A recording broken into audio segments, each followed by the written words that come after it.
మీరు ఒక ఎక్స్పెన్సివ్ పెళ్ళికెళ్ళారు. పెళ్ళికెళ్ళిన తర్వాత డిన్నర్ అయిపోయిన తర్వాత మీరు డెజర్ట్స్ దగ్గరికి వెళ్ళారు. అక్కడ మీకు 2 ఆప్షన్స్ ఉన్నాయి. ఒక ఐస్ క్రీమ్ అన్నా ఉంది, లేకపోతే ఒక పేస్ట్రీ కేక్ అన్నా ఉంది. ఈ రెండిట్లో ఏది తీసుకోవాలి అనేది ఎట్లా డిసైడ్ చేసుకుంటారు? At least health point of view మీకు ఒకటి ఇష్టమైతే నో ప్రాబ్లం, దాంట్లో ఏం ప్రాబ్లం లేదు. But health point of view చూసుకుంటే ఏది వర్స్? రెండు బ్యాడ్ అని మీకు తెలుసు. డెజర్ట్ సెక్షన్కి వచ్చాము, మనం తింటున్నాం స్వీట్స్, ఐస్ క్రీమ్స్, డెజర్ట్స్ అని అంటేనే కొంచెం తప్పు చేస్తున్నామని తెలుసు మీకు. బట్ చేసే తప్పులో ఏది కొంచెం తక్కువ తప్పు చేయొచ్చు అనే విషయమే చెప్పడానికి ఈ చిన్న వీడియో. ఐస్ క్రీమ్ ముందుకు వద్దాం. ఐస్ క్రీమ్లో ఎంత ఉంటాయంటే 130 నుంచి 180 క్యాలరీస్ వరకు ఉంటాయి ఒక సింగిల్ స్కూప్ చూసుకుంటే. దాంట్లో షుగర్ ఒక 20 గ్రామ్స్ వరకు ఉంటుంది, ఫ్యాట్ ఒక 10 గ్రామ్స్ వరకు ఉంటుంది, ప్రోటీన్ ఒక 4 గ్రామ్స్ వరకు ఉంటుంది.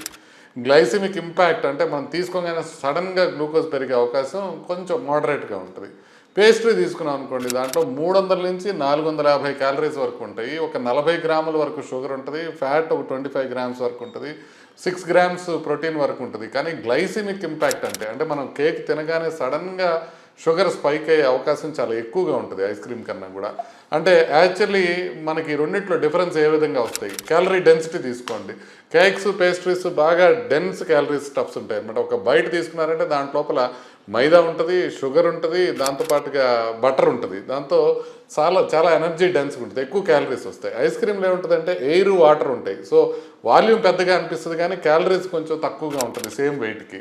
కాబట్టి క్యాలరీ డెన్సిటీ చూసుకుంటే ice cream better. Sugar spike తీసుకున్నాం అనుకోండి, మనం ఇందాక అనుకున్నట్టు గ్లైసిమిక్ ఇండెక్స్ ఐస్ క్రీమ్ కన్నా కేక్ ఎక్కువ ఉంటుంది అనమాట. అంటే సడన్గా మనకి ఎక్కువగా వచ్చే అవకాశం ఉంటుంది షుగర్. అందుకోసం స్పైక్ ఎక్కువ అవుతుంది కేక్తోని. ఫ్యాట్ క్వాలిటీ తీసుకున్నారనుకోండి, పేస్ట్రీస్లో బటర్ కానీ పామ్ ఆయిల్ కానీ ఇట్లాంటివి ఉంటాయి. కొన్నిసార్లు ట్రాన్స్ ఫ్యాటీ యాసిడ్స్ కూడా ఉండొచ్చు.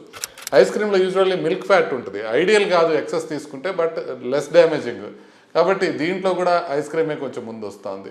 పోర్షన్ సైజ్ చూసుకున్నారనుకోండి, కేక్ యూజువల్గా పెద్దగా ఉంటాయి, కాకపోతే చిన్న కేక్ ఉంటే పర్వాలేదు, బట్ పెద్ద కేక్లు ఉంటాయి. అదేవిధంగా స్కూప్స్ ఏంటంటే ఐస్ క్రీమ్ సింగిల్ స్కూప్తో ఆడగలిగితే పర్వాలా, లేకపోతే డబుల్ స్కూప్ కానీ ట్రిపుల్ స్కూప్ కానీ తీసుకున్నారంటే ఎక్కువైపోద్ది. సేఫ్టీ, సాటిస్ఫాక్షన్ ఐస్ క్రీమ్తో బెటర్గా ఉంటుంది. ఇక మనం ఇంపార్టెంట్ థింగ్ మనం చూసుకోవాల్సింది ఏంటంటే, మనం 3-4 స్కూపులు ఐస్ క్రీమ్ తీసుకొని దానిపైన క్రీమ్ వేసుకొని దానిపైన సిరప్లు వేసుకొని ఇలా తిన్నామంటే అది వరుస. కానీ రెండింటి మధ్యలో ఒకసారి మీరు చూసుకుంటే సింగిల్ స్కూప్ ఐస్ క్రీము లేదా ఒక కేక్ స్లైస్ తీసుకున్నారంటే ఖచ్చితంగా ఐస్ క్రీమ్ తినడం బెటరు. అది చల్లగా ఉండటం వల్ల మనం కొంచెం నెమ్మదిగా కూడా తింటాం, అది కూడా బెటరు. కానీ రెండు వరుసే అనే విషయాన్ని గుర్తుపెట్టుకోవాలి.